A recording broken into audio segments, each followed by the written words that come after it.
Medyo malayo kasi yung pugad nila eh, no? 4 days, meron ng ugat-ugat, no? Ayan. Ayan, oh. Okay, ayan, oh. Ayan, ayan yung fetus, guys. Ayan.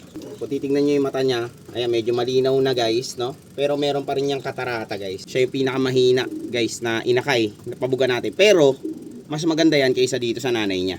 Pwede natin tong ibangga dun sa isang, sa isang block next year, no? So, back to back tayo. So, ito yung iniwan ko, guys, na grizzle, no? So, yung grizzle na maputi, wala na yun dito sa akin. Relax lang, relax lang. O, dito ka sa baba. Sige na, dito sa baba. Ayan. Kompleto balahibo.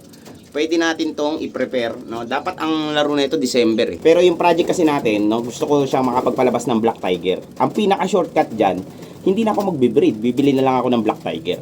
Yung bulag, no, ibabangga natin dyan. Yan. Siyempre, nandito na naman tayo sa kulungan ng ating mga kalapate. So, yun nandyan, yung pares dyan, meron na silang itlog. At, ikakandling natin. Ano yung kandling? Sisilawan natin, titignan natin kung fertile ang itlog nila. So, medyo excited ako. Sana may laman, no? Yeah. Kakaiba tong pairing na to eh. Mas malaki yung inahin kaysa sa barako. So guys, ang inahin dito, yung checker, no? Yung T-check. Tapos yung barako, yung blue bar. Ito. Ayan siya. Yan yung barako. Pero sobrang lambing nito. Ang lambing nito guys, hindi to nang-aaway. Sobrang lambing yan. Salbahe pa nga yun eh, yung babae. No? So ikakandling natin yan guys. No? Nilaro natin to guys. Pumalag naman to kahit pa paano pero malakas. Umipot. Yak. Umipot sa harap ng camera.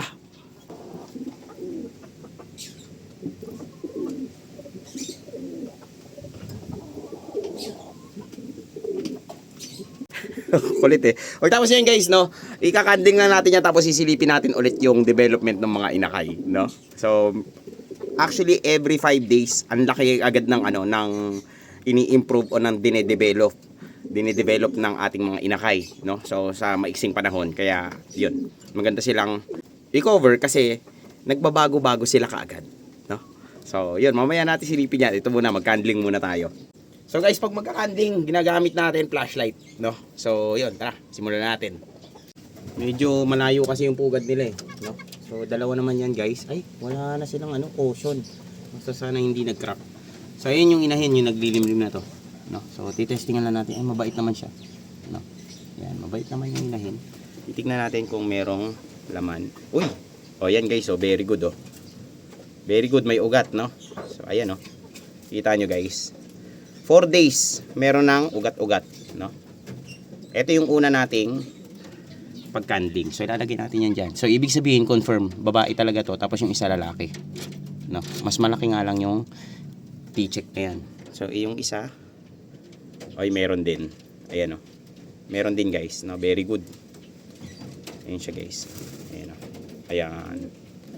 Ayan, o. Okay. Ayan, o. Ayan. Ayan yung fetus, guys. Ayan, o. So, nakikita nyo ba? Ayan o. Ayan o. Yun. Ang ganda. Ay, very good ka. Sasoli na natin to, no? So, ibig sabihin, nasundutan, no? Magaling. Magaling sumundot, no? Very good na very good, guys, no? So, hayaan natin yan dyan, guys. No? So, ayan. Lilimliman niya naman yan na maayos, no? So, baka dagdagan na lang natin yan ng dayami. So, yun. Ang pinakaano natin dyan, concern ay wala nang cushion. Yung nilagay natin na nakaraan na dayami na ubos na, no? Tinatanggal, ayan, napunta sa baba, o, tingnan nyo. Yan, nasa sahig, no? Nandito sa poop tray. Ito, nandito, ayan, o. Nandito na yung mga stick-stick na yan. Uy, may daga pa nga, no? So, lalagyan na lang natin yun ng konting konting mga damo-damo, no? So, sa tingin ko naman magiging okay yan. Tsaka, walang crack. Ibig sabihin, nalilimliman nila ng very good yung kanilang inakay. Alam nyo guys, yun naman yung yung stage kasi yan ng pagbibreeding, no? Yung kailangan sisilawan mo para malalaman mo kung nagsasayang ka ng oras o nagsisave ka ng oras. Kasi kapag ka infertile na pala, tapos hinayaan mo na lang na hanggang mabulok, mag-iitim yan hindi mo makikita sa candling yan. Pag inintay mo 18 days, tapos hindi napipisa, yung pala wala naman palang similya sa loob, no? So 4 days pa lang makikita mo na mayroon na kaagad nade-develop na inakay sa loob ng itlog kapag fertile yung itlog. No? So yun lang naman kailangan mo doon ma-confirm. Tapos yung pangalawang silaw mo, kahit na 15 days, titignan mo na lang kasi kung ano kung meron ng crack o kaya kulay itim siya, hindi nag-quit yung itlog, no? So yun yung titignan mo. Tapos after yung 18 days kaya nang pisain, i-hatch ng parents yan. Pwede mo tulungan yung inakay or pwedeng hindi rin. So nasa iyo na yun kung anong trip mo, no?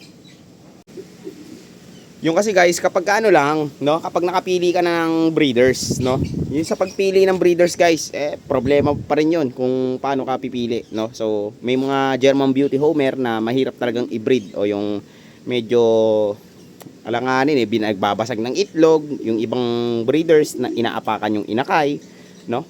So, yun, may mga ganon guys, no. So, regardless ng age guys, no.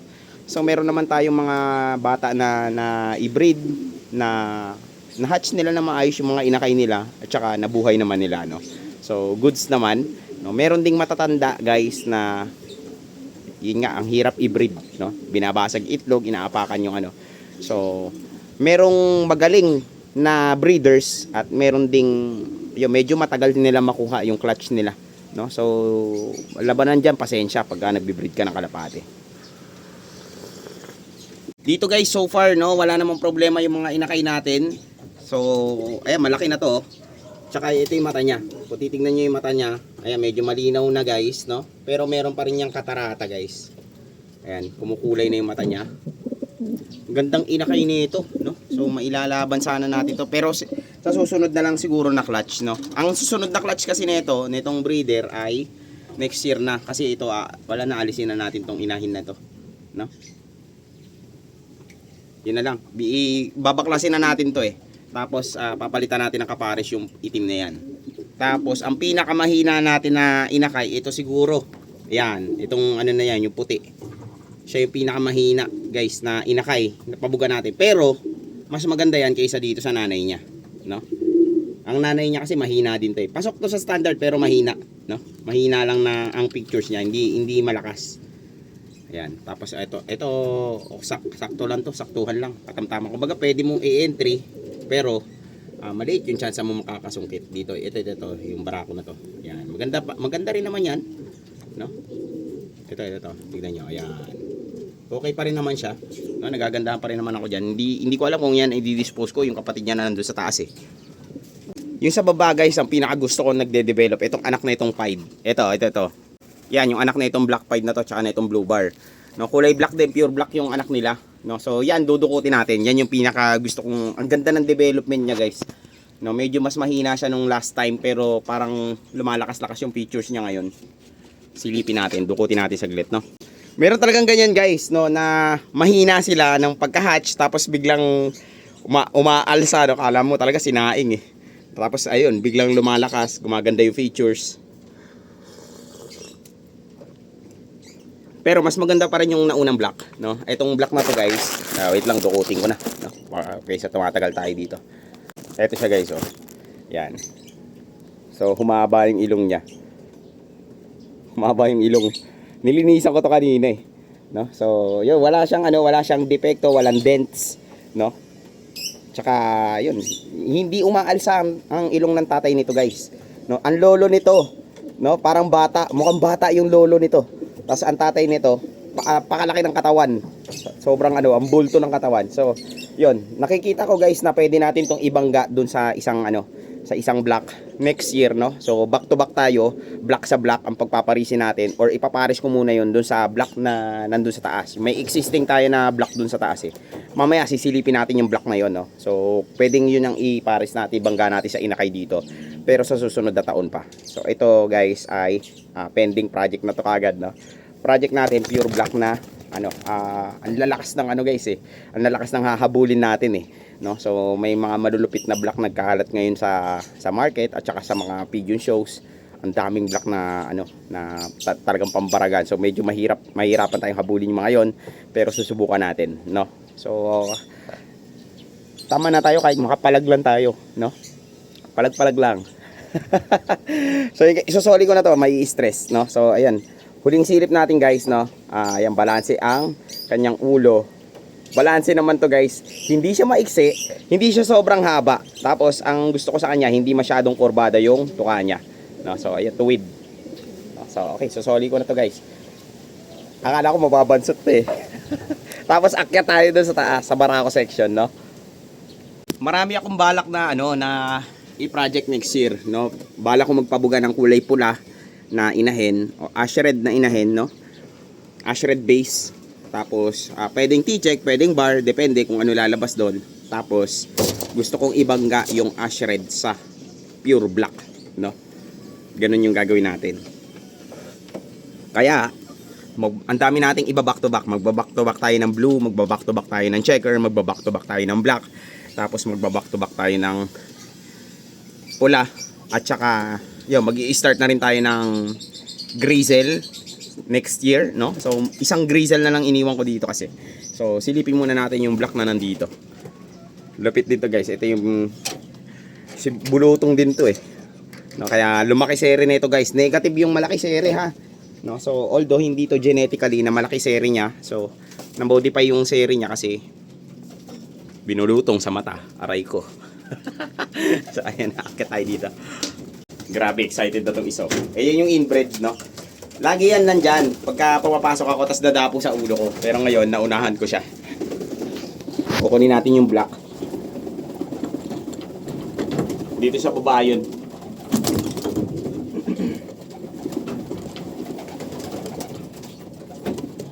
Yung audio nga pala, no, medyo mahina pag nandito ako sa loob ng ng kulungan kasi medyo malayo yung camera sa atin. No? So, ayan nyo guys, no. So, nag-order na ako ng microphone, no, na pwede natin magamit. Ito yung existing black na nandito sa akin. Iiwan ko to guys. I-dispose natin yung tatay nito. Black din yung tatay nito guys. Pero ang ganda ng tatay nito, no. So pero mas gusto ko to, no. Mas matangkad yung tatay nito kaysa sa kanya. Ito medyo punggok to. Kaya ang gagawin natin dito ay ibabangga natin ito doon sa pure black na nandun sa baba, no. Doon natin siya ibabangga kasi malaki katawan nito guys. At saka gustong gusto ko yung ulo nito, no. Yan. So, yung sa baba, dalawa na yung pure black doon. So, ang mangyayari, meron tayong tatlong pure black, no? Isa doon possible na inahin, tapos yung dalawa posibleng barako. Ito, barako na 'to eh.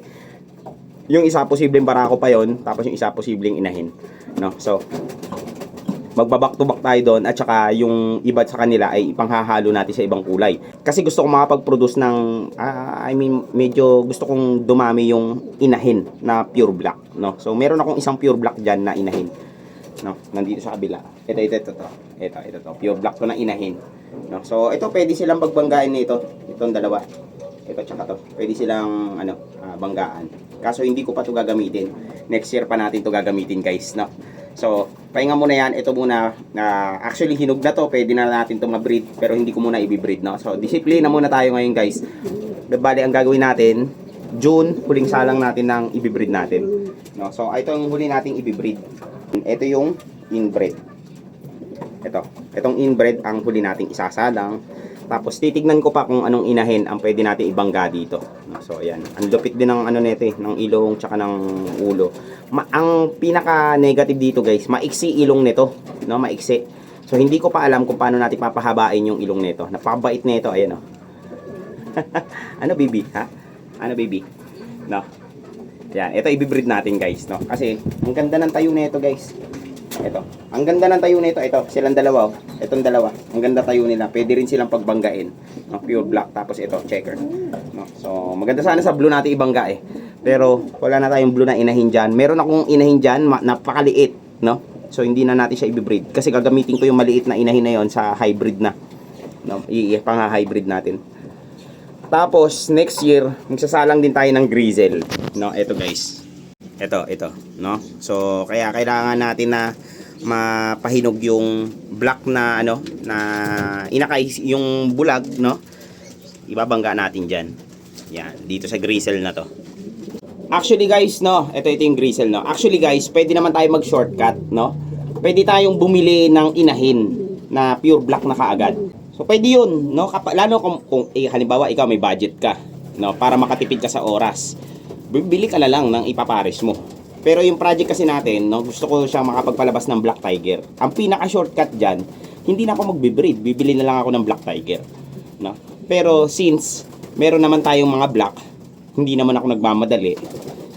Mas gusto ko na yung ipapares natin na black dito, pabuga na natin. No? Pabuga ko na.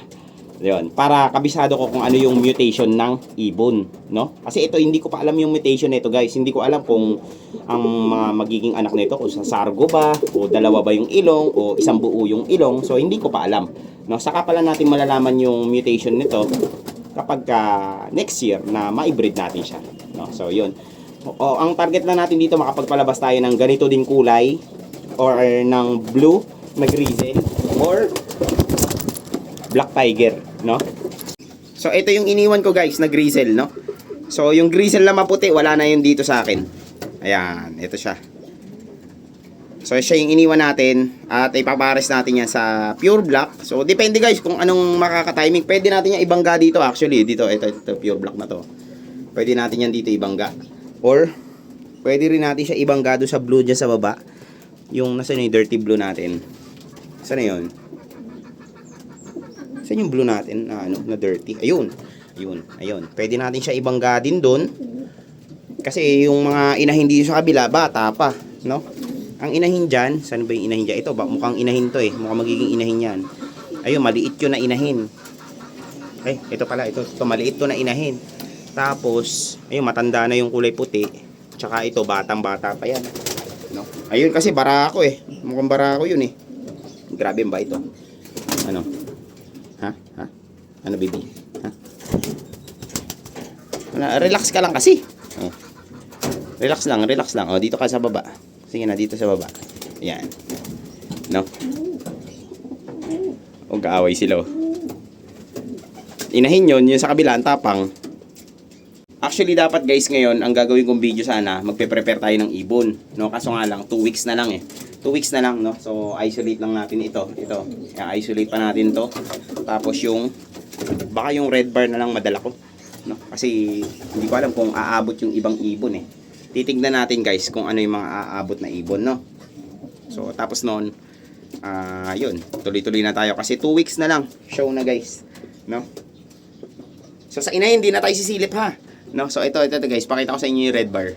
Ito, no? So, hindi masyadong kalakasan ng features niyan. Makinis yan, guys, no? So, kompleto balahibo. Pwede natin tong i-prepare, no? Dapat ang laro nito December eh. Sa December pa pinakahinog nito. So, ngayon magmumukha tong maliit. Kasi ang bata pa nito, guys. Magpipitong buwan pa lang yan. Pero sige lang, i-prepare natin, no? So, yeah, ito, bata din to. Ito yung i-prepare natin sana. So, yun lang, guys. Wala lang, guys, no? Nag-candling lang ako ng nag-candling lang tayo ng ibon. So, sa susunod na ulit. Yeah.